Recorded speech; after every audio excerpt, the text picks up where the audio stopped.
क्या पश्चिम बंगाल में हुए पंचायत चुनावों में एक महिला को बेइज्जत किया गया? क्या उसे नंगा घुमाया गया? क्या उसे निर्वस्त्र किया गया? भारतीय जनता पार्टी के कार्यकर्ता यह दावा कर रही हैं दोस्तों।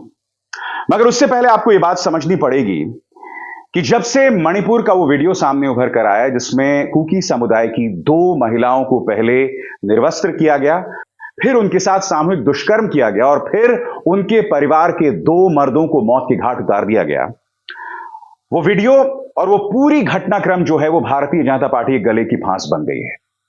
खुद मुख्यमंत्री बीरेंद्र सिंह ने कहा कि ये तो सिर्फ एक घटना है, ऐसे दर्जनों मामले हैं, 100 से ज्यादा मामले हैं। राज्य की राज्यपाल खुद कहती हैं कि वहां हालात बद से बदतर हो रहे हैं, यानी कि खुद मुख्यमंत्री बीरेंद्र सिंह ने अपनी सरकार को एक्सपोज कर दिया। राज्य की राज्यपाल इस तरह का बयान दे रही है। यह पृष्ठभूमि चली आ रही थी और इस पृष्ठभूमि में भारतीय जनता पार्टी की इस कार्यकर्ता का यह शॉकिंग बयान सामने उभर कर आया है। इस मामले की हकीकत क्या है दोस्तों? पुलिस इस पर क्या कह रही है? भारतीय जनता पार्टी इस पर क्या कह रही है? मीडिया इस पर क्या खेल खेल रहा है? वो सब चीजें आज मैं आपके सामने लेकर आया हूं। मगर सबसे पहले दोस्तों, उस महिला का बयान बहुत शॉकिंग है दोस्तों। और इस बयान में उन्होंने क्या कहा है मैं आपको बताता हूं। यह हावड़ा में एक पोलिंग स्टेशन की घटना बताई जाती है। पोलिंग स्टेशन से बाहर इस महिला को खींचा जाता है और उसके बाद तृणमूल कांग्रेस के कार्यकर्ता इसके साथ बदतमीजी करते हैं। कथित तौर पर यह इस महिला का दावा है। इसमें महिला क्या दावा कर रही है मैं आपको बताता हूं। उसका सीधा आरोप टीएमसी के कैंडिडेट हेमंत रॉय पर है और उसका यह दावा है कि टीएमसी के इस कैंडिडेट ने वहां कई गुंडों का समर्थन किया, जिनका वो नाम भी बता रही है, अल्फी, सुकमल पंजा, रणबीर पंजा, संजू दास, नूर आलम और करीब 40 से 50 लोग थे जिन्होंने पोलिंग स्टेशन के अंदर उनकी छाती पर मारा, उनके सिर पर लाठियां बरसाई और उन्हें पोलिंग स्टेशन से बाहर निकाला। और इसके बाद जो महिला दावा करती है ना, वो बहुत शॉकिंग है दोस्तों। वो कहती है कि हेमंत रॉय ने अली शेख और सुकमल पंजा को भड़काया कि वो मेरी साड़ी को फाड़ दें और जो मैंने अंदर जो ड्रेस पहनी थी उसे फाड़ दें। इन्होंने मुझे निर्वस्त्र किया और मेरे साथ मोलेस्टेशन किया। एफआईआर में इन तमाम चीजों का जिक्र है दोस्तों। कुछ सवाल, जैसे कि आप जानते हैं कि ये तमाम चुनाव जो हैं अर्धसैनिक बलों की निरीक्षण में हुए थे। अर्धसैनिक बल वहां क्या कर रहे थे? इतनी बड़ी घटना हो गई, वो आखिर क्या कर रहे थे? मैं एक बात स्पष्ट कर दूं दोस्तों, मैंने ये बार बार अपने मंचों पर कहा है कि पुलिस क्या कहती है उससे कहीं ज्यादा मुझे विश्वास पीड़ित पर होता है। मैं हर बार पुलिस की बात का विश्वास नहीं करता और आगे भी नहीं करने वाला हूं। जब मेरे सामने पीड़ित होगी और दूसरी तरफ पुलिस होगी तो मैं हमेशा पीड़ित का साथ देता हूं, इस उम्मीद के साथ कि वो पीड़ित कभी झूठ नहीं बोलेगी, और खासकर यौन उत्पीड़न और बलात्कार जैसे मामलों में। बहरहाल पुलिस का क्या कहना है वो भी मैं आपको बतलाने वाला हूं दोस्तों। आपके सामने पश्चिम बंगाल के डीजीपी और डीजीपी साहब ने क्या कहा है, एक एक करके आपके स्क्रीन पर आ रहा है दोस्तों। सबसे पहले पश्चिम बंगाल के डीजीपी कह रहे हैं कि ऐसा कोई मामला ही नहीं हुआ। वो महिला सामने आई, उसने शिकायत दर्ज की और प्रथम दृष्टतः वो जो तमाम बातें हैं उसको लेकर कोई फैक्ट सामने उभर कर नहीं आए। पश्चिम बंगाल के डीजीपी क्या कह रहे हैं आइए सुनते हैं। हावड़ा रूरल के पास पहुंची, एसपी हावड़ा रूरल के पास। उन्होंने उस कंप्लेंट को तुरंत थाने के आईसी के पास फॉरवर्ड किया और प्रिलिमिनरी इंक्वायरी उसी दिन करके अगले दिन 14 तारीख की सवेरे एक थाने में एफआईआर दर्ज किया गया। Outrage of female modesty, causing injury और विभिन्न जितने सेक्शन उचित थे सब उस पर लगा करके एफआईआर किया गया और इसके साथ ही में इस केस का इन्वेस्टिगेशन स्टार्ट कर दिया गया था। इन्वेस्टिगेशन के अंदर जो चीज़ें अभी तक निकल के आई हैं उनका सबसे पहले मैं सबसे जो जरूरी सार है वो यही बोलना चाहूँगा कि अभी तक इसका जो इन्वेस्टिगेशन किया गया है उसमें इस तरह का कोई भी तथ्य सामने नहीं आया कि ये प्रमाणित हो सके कि इस प्रकार की कोई भी घटना घटी थी। बात वहां नहीं रुकती। उनका यह कहना था कि चुनाव हो रहे थे, पोलिंग बूथ्स पर तमाम लोग थे, अर्धसैनिक बल थे, किसी ने भी इसको लेकर कोई बयान नहीं दिया, जबकि इतने ज्यादा लोग सड़क पे थे कि इतनी बड़ी घटना हो गई जहां एक लड़की के कपड़े फाड़े गए, उसे नंगा कर दिया गया, उसको मोलेस्ट किया गया।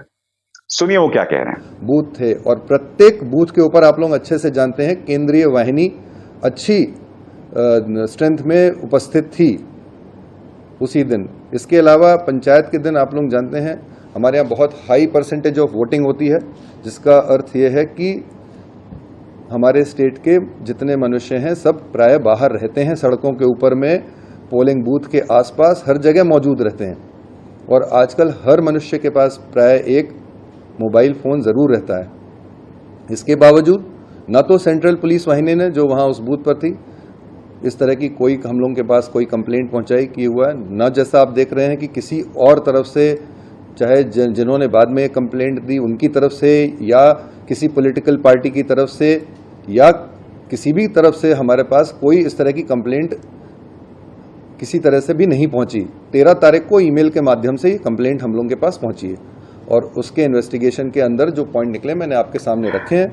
मैं फिर दोहराना चाहूंगा दोस्तों कि मैं हमेशा एक पीड़ित के साथ हूं, मगर जो सवाल यहां पश्चिम बंगाल के डीजीपी उठा रहे हैं, भारतीय जनता पार्टी को भी इन सवालों के जवाब देने होंगे। और मैं उम्मीद करता हूं कि उस पीड़ित को अपनी बात रखने का पूरा मौका दिया जाएगा। वो पीड़ित जो है बगैर डरे अपनी बात कह सकती है, क्योंकि पश्चिम बंगाल पुलिस ये भी कह रही है कि हम पीड़ित से अपील कर रहे हैं कि वो धारा 164 के तहत बयान दर्ज कराए और अब तक इस मामले का कोई वीडियो सबूत नहीं आया है। सुनिए क्या कहा जा रहा है। अगर आपको कोई चोट लगी तो आपने निश्चय उसका कुछ इलाज करवाया होगा, कहाँ इलाज करवाया उसके बारे में बताएं, या आपके पास चोट लगने की जो इंजरी रिपोर्ट हो उसकी कॉपी हमें प्रदान करें। तो उसके जवाब में अभी तक उन्होंने कोई भी प्रमाण हमारे पास उपस्थित नहीं किया गया है।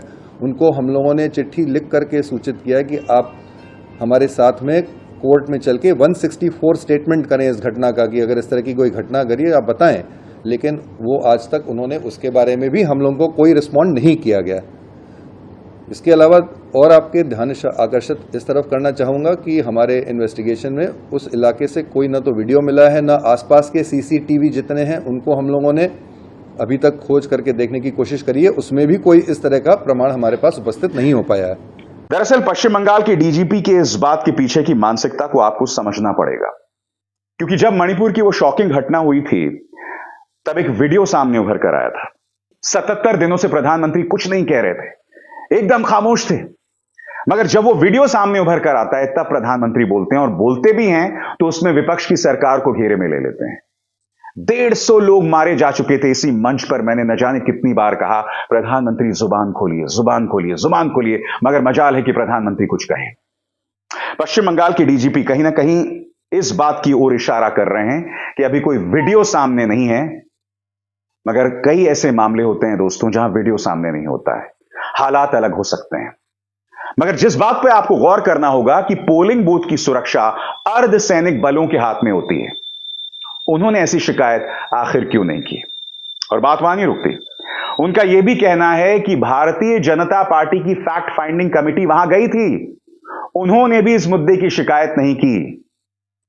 यानी कि पश्चिम बंगाल के डीजीपी यह कह रहे हैं कि भारतीय जनता पार्टी ने उस वक्त इस मामले को गंभीरता से नहीं लिया था। तो क्या बड़ा सवाल यह है कि मणिपुर की यह घटना सामने उभर कर आती है और तब इस मामले को भाजपा गंभीरता से लेती है। यह सवाल उठना चाहिए कि नहीं उठना चाहिए? सुनिए पश्चिम बंगाल के डीजीपी क्या कह रहे हैं। कि हमारे स्टेट के लीडर ऑफ ऑपोजिशन वो भी इसी थाने में पोल के बाद गए थे विजिट करने के लिए, लेकिन शायद उनकी जानकारी में भी ऐसी कोई घटना नहीं आई, नहीं तो वो अवश्य बोलते। और इसके अलावा बीजेपी की फैक्ट फाइंडिंग टीम भी हावड़ा रूरल जिले में ही गई थी पोल के बाद में, और इस तरह का कोई अभियोग उन लोगों ने भी हमारे पास आज तक नहीं रखा। और दोस्तों, जैसे ये घटनाक्रम सामने उभर कर आता है, पूरा प्रचार तंत्र इसे उठाने की कोशिश करता है। इनके पालतू मणिपुर पर प्रधानमंत्री से, बीरेन्द्र सिंह से सीधे सवाल नहीं कर सकते, मगर यहां अचानक इस मुद्दे पर इनकी बहादुरी जाग जाती है। एक एक करके हावड़ा पर साइलेंट 26, हावड़ा के शैतानों को आक्रोश, मामले में स्टेट डिस्काउंट मिलेगा। भाषा देखिए दोस्तों, मैं आपसे एक सवाल पूछना चाहता हूं, हावड़ा में अगर उस लड़की को के साथ इतनी बड़ी नाइंसाफी हुई है तो क्या इस तरह की भाषा का इस्तेमाल होना चाहिए? आगे देखिए। 5 जन ने, टीएमसी कार्यकर्ताओं ने महिला को नग्न करके खुलेआम घुमाया, बंगाल में देश को शर्मसार करने वाली घटना। शांडिल्य गिरिराज सिंह भाजपा के सांसद, shameless opposition remains silent on heinous crimes against women in Bengal. It's disheartening to witness the lack of accountability and empathy for the victims. Bengal की हावड़ा की घटना से देश शर्मसार, महिला प्रत्याशी को निर्वस्त्र करके घुमाया। ऑफ इंडिया वो भी यही कह रहा है, साड़ी फाड़ी, अंडरवेयर उतारा, नंगा घुमाया। दैनिक जागरण वही कह रहा है। आपके स्क्रीन पर राष्ट्रीय महिला आयोग की अध्यक्ष रेखा शर्मा का बयान। ये वैसे तो मुद्दों पर खामोश रहती हैं, बड़ी बड़ी घटनाएं हो जाती हैं, एक शब्द इनके मुंह से नहीं निकलता है, मगर चूंकि यहां निशाने पर विपक्ष की सरकार है तो ये नींद से जाग गई। लॉकेट चैटर्जी ने एक प्रेस कॉन्फ्रेंस किया था और इस प्रेस कॉन्फ्रेंस में वो रोने लग गई थी। इस मंच पर मैंने हमेशा पश्चिम बंगाल की हिंसा से जुड़ी खबरें अपने दर्शकों तक पहुंचाई हैं और सब जानते हैं। गिरेबान में भारतीय जनता पार्टी को झांकना पड़ेगा कि आखिर क्यों हर बड़े मुद्दे पर आप लोग झूठ बोलते हैं। मैं स्पष्ट कर दूं, यह बात पश्चिम बंगाल को लेकर नहीं है, मामले की जांच होनी चाहिए, हमें गहराई तक पहुंचना चाहिए। मगर मैं आपको दो मिसाल देना चाहता हूं दोस्तों। याद कीजिए भाजपा ने क्या दावा किया था जब पुलिस ने दौड़ा दौड़ा के बिहार में भाजपा के नेताओं की पिटाई की थी। याद है आपको? मैंने उसकी आलोचना की थी। यह दावा किया गया था कि एक भाजपा के नेता को बुरी तरह से मारा गया और उसकी मौत हो गई। अब पोस्टमार्टम रिपोर्ट आ गया है दोस्तों, ये देखिए, पोस्टमार्टम रिपोर्ट में साफ लिखा हुआ है कि मौत हार्ट अटैक से हुई, शरीर पर कोई चोट के निशान नहीं थे। भाजपा झूठ क्यों बोल रही थी? पापा की वो परी जिसने प्रधानमंत्री नरेंद्र मोदी का इंटरव्यू किया था कि आप कौन सा टॉनिक पीते हैं, उसने झूठ क्यों बोला? उसने तो डबल झूठ बोला।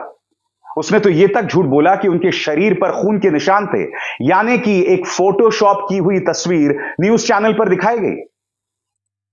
पहला झूठ तो आपका यहीं पकड़ा जाता है। दूसरी घटना आपके स्क्रीन पर, हेमंत बिश्व शर्मा का यह बयान, वो जिक्र कर रहे हैं राजस्थान में किस तरह से एक दलित लड़की को उसके बॉयफ्रेंड के सामने नंगा किया गया और उसके साथ नाइंसाफी हुई। आरोपी कौन है? धर्मपाल सिंह। किससे जुड़ा हुआ है?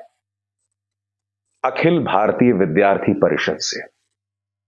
पत्रकार सवाल पूछते हैं स्थानीय पुलिस से, क्या जवाब दिया जा रहा है? सुनिए, एबीवीपी के चुनाव में शामिल यह व्यक्ति था, एबीवीपी में शामिल हो गया था। सुनिए पुलिस क्या कह रही है। ये कौन से एबीवीपी से जुड़े किस छात्र से?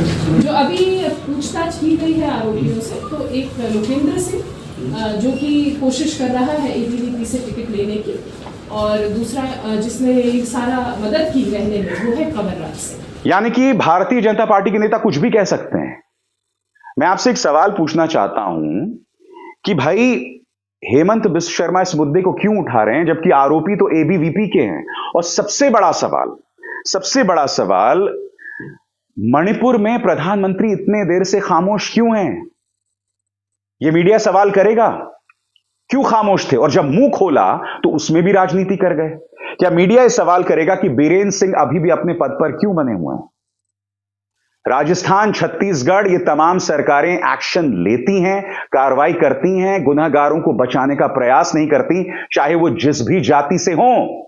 याद कीजिए 4 साल पहले 2019 की वो घटना जिसका हवाला बीजेपी अब जाके दे रही है राजस्थान की, उसमें एक दलित महिला के साथ नाइंसाफी हुई थी, उसके साथ सामूहिक दुष्कर्म हुआ था, उसे फिल्माया गया था। उस मामले में स्थानीय अदालत ने फैसला सुनाया जिसका स्वागत अशोक गहलोत ने किया था। मगर हम सब जानते हैं कि जहां तक बलात्कार के मामले हैं, भारतीय जनता पार्टी का ये जो नारा है बेटी बचाओ बेटी पढ़ाओ, ये सब ढकोसला है और उसके अलावा कुछ नहीं। जम्मू में 8 साल की एक मासूम के साथ दुष्कर्म और फिर उसे मौत के घाट उतार दिया जाता है। बलात्कारियों के पक्ष पर किस पार्टी के किन 2 मंत्रियों ने रैली निकाली थी? भाजपा। कुलदीप सिंह सेंगर पर अरसे तक खामोश थी भाजपा। बताइए, ये तमाम घटनाएं हुई ना। सबसे बड़ी बात, राम रहीम को पिछले 2 साल में 7वीं बार पैरोल मिला है। सवाल का जवाब दीजिए। बृजभूषण शरण सिंह, आप जानते हैं बृजभूषण शरण सिंह को बेल मिल गई है। क्यों? क्योंकि दिल्ली पुलिस ने अदालत में बयान दिया कि हम बृजभूषण शरण सिंह की बेल एप्लीकेशन का ना विरोध करेंगे ना समर्थन करेंगे। अरे आपकी चार्जशीट में उनके कारनामों को पूरी तरह से बखान किया गया है। यह दिल्ली पुलिस तो बीजेपी के अंतर्गत आती है ना, अमित शाह के अंतर्गत आती है।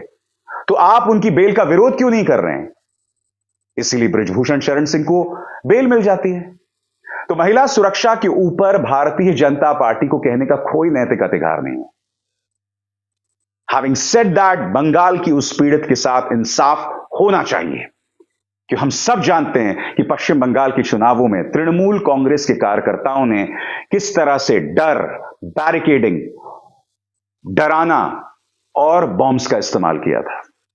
हालांकि उस हिंसा में जो मारे गए लोग थे अधिकतर टीएमसी के कार्यकर्ता थे, मगर हकीकत यह भी है कि कई स्वतंत्र मीडिया प्लेटफॉर्म्स ने उनके आतंक को डॉक्यूमेंट किया था।